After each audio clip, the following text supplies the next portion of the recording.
안녕하세요. 김 부장입니다. 우리가 살아가면서 이건 없애야 되겠다. 저건 줄여야지. 아우, 저 사람, 저 인간은 만나지 말아야 되겠다라고 생각할 때가 있습니다.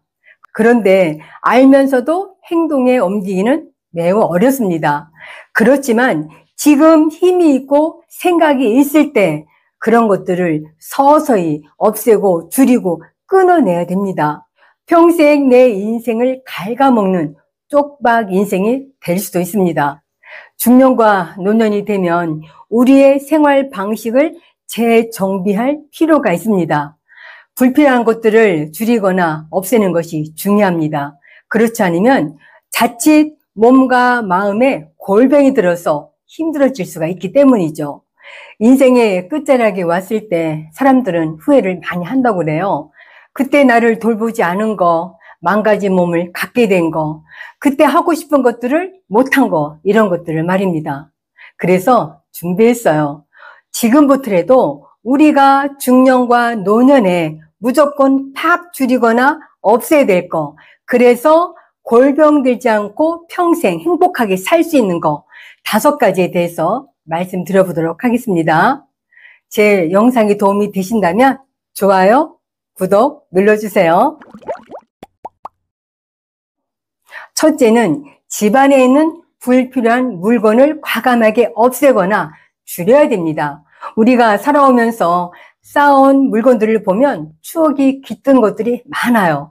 그런데 그 중에서 많은 것들이 실제로는 더 이상 필요하지 않는 경우가 많습니다. 여러분, 집안을 한번 둘러보면 정말 필요하지 않는 것들이 많습니다. 주방 한 군데만 보더라도 어떤가요? 쌓여있는 그릇, 안 쓰는 쟁반, 칼, 이런 것들이 그냥 있습니다. 1년에 그런 것들 한두 번도 쓰지 않은 것들이 쌓여 있어요. 그런 것들을 과감하게 버리고 없애라는 뜻입니다.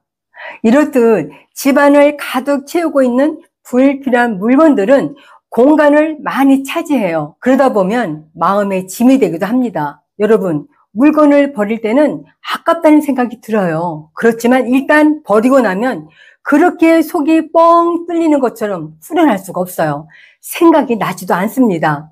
단순하고 깔끔한 생활 공간은 정신적 안정과 여유를 가져다 줍니다.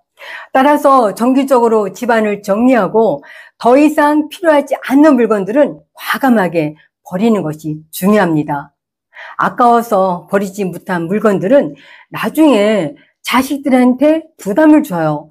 아, 이거 부모님이 아끼던 건데 이건 내가 버리면 좀 그렇지 않나? 이런 마음의 부담? 그리고 버리는데도 여러 가지 힘이 듭니다. 그 물건들은 자식한테는 아무 쓸모가 없어요. 그렇기 때문에 지금 힘이 있을 때 과감하게 버리시기 바랍니다. 두 번째는 손주 봐주기에서 자유로워졌으면 좋겠습니다. 손주들과 함께하는 시간은 소중하지만 지나치게 손주를 봐주다 보면 정작 자신의 삶은 잃어버리기 쉽습니다.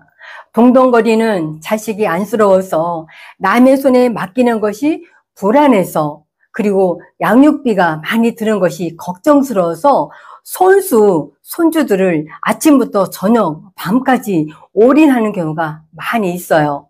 그런 사람들은 손주 증후군에서 벗어나기가 어렵습니다. 어떤 분들은 우울증이 오기도 하고 온몸이 아파서 병원 시세를 면치 못하는 분도 제가 가끔씩 봅니다. 손주들을 돌보는 것은 부모의 역할입니다. 우리는 가끔 그들을 지원해주는 위치에 있어야 합니다. 손주들이 크고 내가 나이가 많아질 때 그때 후회하지 마시고 지금 내 시간을 가지면서 취미 활동이나 여가를 즐기는 것이 정말 중요합니다. 적당한 거리를 두면서 손주들과 즐거운 시간을 보내되 자신의 삶도 소중히 여기는 균형 잡힌 생활이 필요합니다. 세 번째는 만나면 기가 딸리는 친구는 끊어내거나 멀리하세요. 이런 사람들은 언제나 불평불만, 하소연, 한숨 쉬고 원망하고 부정적인, 그리고 자기 자랑만 하는 사람들입니다. 나이가 들수록 우리의 시간과 에너지는 더욱 소중해집니다. 만날 때마다 기운이 빠지고 스트레스를 주는 사람들과의 관계라면 서서히 끊는 것이 상책이라고 생각합니다. 이런 관계는 우리의 정신적 건강에 부정적인 영향을 줍니다. 그리고 삶의 질을 떨어뜨릴 수가 있어요. 이런 사람들을 만나면 될 일도 되지 않습니다. 대신 긍정적이고 에너지를 주는 사람들과의 시간을 보내는 것이 중요합니다. 자신을 지지해주고 함께 있으면 기분이 좋아지는 사람들의 관계는 우리의 삶에 큰 힘이 됩니다. 저는 여기서 한 가지 또 부탁드리고 싶은 게 있어요. 남들이 나한테 좋은 영향을 끼치는 것도 중요하지만 내가 남들한테 좋은 영향, 긍정적인 영향을 끼치는 것 또한 중요하다고 생각합니다. 만약에 좋은 사람이 없다면 차라리 혼자가 좋습니다. 혼자서도 잘 살아내는 놀거리를 찾아서 사는 것이 더 현명합니다. 어차피 시간이 지나면 인간관계는 결국 홀로서기를 할 수밖에 없습니다. 그때가 옵니다. 건강한 인간관계를 유지하기 위해서는 필요 없는 관계를 여러분 정말 과감하게 정리하십시오. 네 번째는 과도한 영양제나 건강식품을 줄이거나 아니면 멀리하는 것이 좋습니다. 건강을 위해서 영양제나 건강식품을 섭취하는 것은 정말 좋아요. 그렇지만 과도하게 의존하는 것은 오히려 건강에 해로울 수가 있습니다. 필요 이상으로 많은 영양제를 복용하는 것은 경제적으로도 부담이 될 뿐만 아니라 건강에도 자칫 부작용을 초래할 수가 있기 때문입니다. 의사나 전문가의 상담을 통해서 나에게 필요한 영양소가 뭔지 정확히 파악하고 적당한 양을 섭취하는 것이 정말 중요합니다. 나이가 들수록 시중의 영양제나 많은 그런 약들에 의존하지 말고 정말 간에 부담이 되지 않거나 내성이 생기지 않는 천연 건강 보조식품을 저는 적극 권장합니다. 그래도 뭐니 해도 균형 잡힌 식단과 규칙적인 운동을 통해서 건강을 유지하는 것이 가장 효과적입니다. 마지막 다섯 번째, 무분별한 음식 섭취를 줄여야 합니다. 나이가 들수록 신진대사가 느려지기 때문에 과도한 음식 섭취는 비만과 관련된 여러 가지 건강 문제를 초래할 수가 있습니다. 건강을 위해서라면 적절한 양의 음식을 섭취해야 돼요. 특히 당분과 지방이 많은 음식은 피하는 것이 좋습니다. 아예 끊어내야 됩니다. 소식을 실천하면서 다양한 영양소를 고루 섭취하는 것이 무엇보다 중요합니다.